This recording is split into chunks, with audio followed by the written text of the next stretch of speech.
সম্প্রতি মেজর ডালিমতের স্ত্রী নিম্ন চৌধুরীকে নিয়ে আলোচনা হচ্ছে।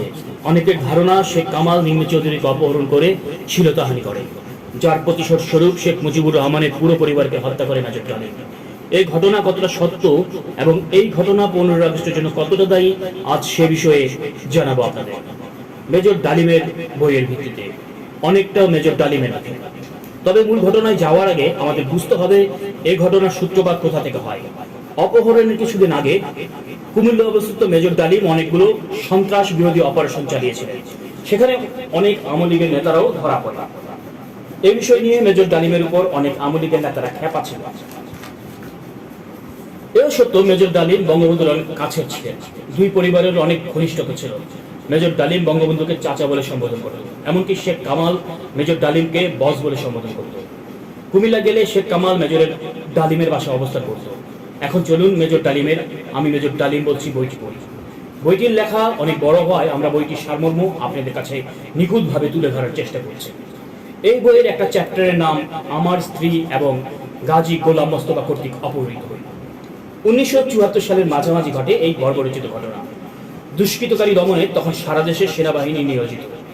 আমার খালাতো বোন তাহমিনার বিয়ে ঠিক হলো কর্নেল রেজার সাথে। দুপক্ষই আমাদের ঘনিষ্ঠ, তাই সব বিষয়ে মধ্যস্থতা করতে হচ্ছিল আমাকে আর নিমিকে। বিয়ের 2 দিন আগে কুমিল্লা থেকে ঢাকা এলাম। ঢাকার লেডিস ক্লাবে বিয়ের বন্দোবস্ত করা হয়েছে। সে বিয়েতে অনেক বিশিষ্ট সাময়িক ও বেসাময়িক লোকজন উপস্থিত ছিলেন। কিছু হোমরা চোমরাও ছিল। পুরো অনুষ্ঠানটি তদারক করতে হচ্ছিল নিম্মি এবং আমাকে। আমার শ্যালক বাপ্পি ছুটিতে এসেছে কানাডা থেকে। বিয়ের কাজ সুষ্ঠুভাবে এগিয়ে চলছে। রেড ক্রস চেয়ারম্যান গাজী গোলাম মোস্তফার পরিবারও উপস্থিত রয়েছে। এই গোলাম মোস্তফা তৎকালীন আওয়ামী লীগের প্রভাবশালী নেতা ছিলেন এবং একই সাথে রেড ক্রস চেয়ারম্যান ছিলেন।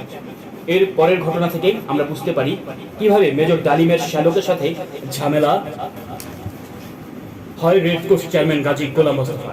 বইয়ের এই চ্যাপ্টারের একটা জায়গায় গাজী বলেন, খবরদার তুই এই জায়গায় বসতে পারবি না।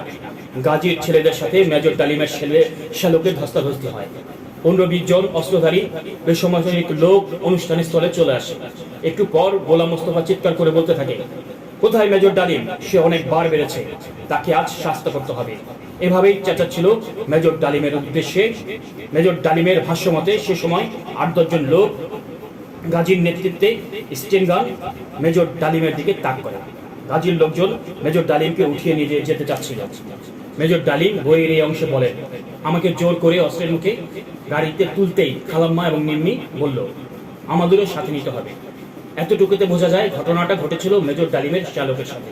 কিন্তু ডালিমের প্রতি পরবর্তী ক্ষোভের জন্য গাজী গোলাম মোস্তফা মেজর ডালিমকে উঠিয়ে নেয়। মেজর ডালিমকে যখন উঠিয়ে নেওয়া হয় তখন মেজর ডালিমের স্ত্রী নিম্মি এবং খালাম্মাকেও উঠিয়ে নেওয়া হয়।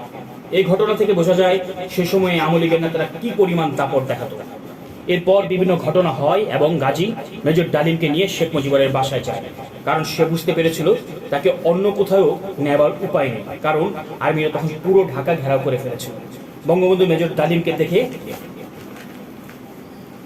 চিৎকার করে বলে, হারামজাদা, এটা কি করছো? গাজীকে লক্ষ্য করে গর্জে উঠল শেখ মুজিবুর রহমান। চেয়ার থেকে উঠে এসে আমাকে ও নিম্মিকে জড়িয়ে ধরল।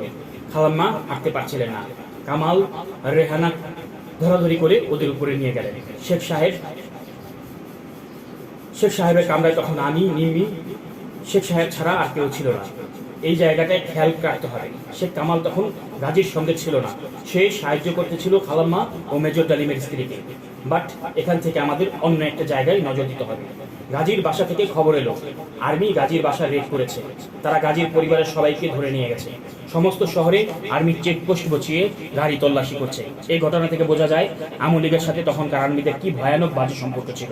এরপর আমরা অন্য একটা জায়গায় লক্ষ্য করতে পারি। শেখ মুজিব নিম্মির মাথায় হাত বুলিয়ে বলছিলেন, তুই শান্ত হ মা, হাসিনা রেহানার মতো তুইও আমার আরেকটা মেয়ে। এই ঘটনা থেকে বোঝা যায় শেখ মুজিবের সাথে কতটা ভালো সম্পর্ক ছিল শেখ ডালিমের পরিবারের। এটাও স্পষ্ট আওয়ামী লীগ নেতাদের নিয়ন্ত্রণে রাখা এবং শাসনের ক্ষমতা তখন শেখ মুজিবের ছিল না। এরপর পরবর্তী ঘটনাগুলো আপনাদের জন্য সংক্ষেপে বলা যায়। তখনকার সময় আর্মিরা চেয়েছিল শেখ মুজিবুর রহমান এই ঘটনার একটা কঠিন বিচার করবেন, কিন্তু শেখ মুজিবুর রহমান এই ঘটনার বিচার করতে পারেনি। এই দাবি মেজর ডালিমের বইয়ে পাওয়া যায়। এরপর মেজর ডালিম এবং আর্মির ছোট বড় সব অফিসারদের নিয়ে হুমকি দিতে থাকে, এর বিচার বঙ্গবন্ধু না করলে এই বিচার তারা নিজেরাই করবে। এই ঘটনায় আওয়ামী লীগ ও আর্মিদের মধ্যে একটা অস্বস্তিকর অবস্থা তৈরি হয়। এর 1-1.5 মাস পর থেকে মেজর ডালিম এবং মেজর ডালিমের সাথে যারা বিদ্রোহ এবং হুমকি দিচ্ছিল তাদের বরখাস্ত করা হয় আর্মি থেকে, যা ছিল শেখ মুজিবুরের জন্য একটা অন্যতম ভুল বা ব্যর্থতা।